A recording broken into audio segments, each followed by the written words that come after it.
То вкусното ли е? Игнор. Ало, аз го изказвам. Как ти да? Вкусно ли го? Айде клапа. Добре.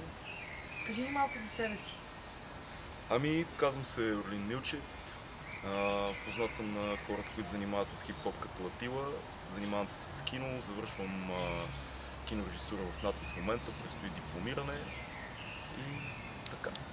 Как реши да се занимаваш с кино?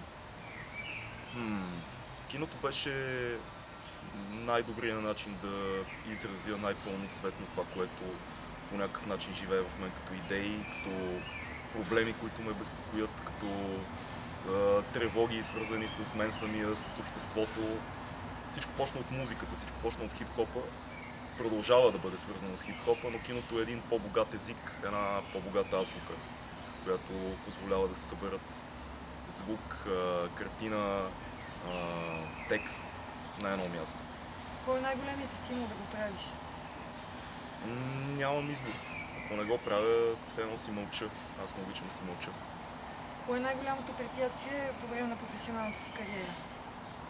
Трудното намиране на средства е най-голямото препятствие до сега. Имаш ли идеи за бъдещи проекти? Пълен съм с идеи за бъдещи проекти. Разкажи ни малко за тях. Новия проект, който готвиме в момента е дипломния ми филм с работно заглавие Добри.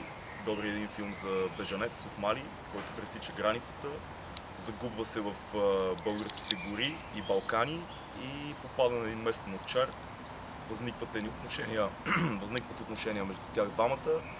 Местното село се настройва против бежанеца и оттам нататък филм. Какво е за теб София? Домът ми. Кой е любимият ти квартал? Надежда. Как си представиш успеха в киното в България? Спокойствие да реализираш идеите си, без да се съобразяваш особено много с мейнстрим теченията. Така си представям успеха на киното в България, за мен лично да подчертая. Защо си тук? Защото вярвам, че по някакъв начин можеш да изградиш живота си, бъдещето си на място, което е коренът ти, на място, което е всичко, което си попил, на място, където почвата е твоята родна почва. Кое е най-голямото ти професионално постижение? Че не правя много компромиси с идеите си. Как се вижда след 5 години?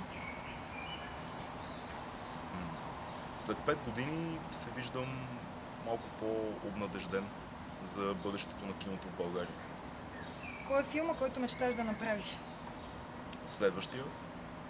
Какво искаш да покажеш във филмите си? Интересуват ме човешки истории. Интересуват ме малки истории за хората. Интересува ме реалността. Вярвам, че това е най-сложното нещо в киното, да бъде истинско. Как изглежда идеалният киносалон? Дома на киното ми е идеален. Кое е най-хубавото ти професионално качество? Много съм упорит. Кое е най-големият ти професионален минус? Много съм упорит. Ще кажеш ли 2 думи за съвременното българско кино? Да, съвременното българско кино много ми харесва. И става все по-добро и става все по-близко до това, което аз искам да гледам. А 2 думи за блок кино? Блок кино е много яка идея, която вярвам, че по някакъв начин ще разшири мирогледа на хората, които не винаги биха отишли в киносалоните. Ще ги запознае с неща, които не винаги биха видяли и ще докара киното по-близко до тях, в натурални условия. Много ти благодарим и желаем успехи! Аз благодаря.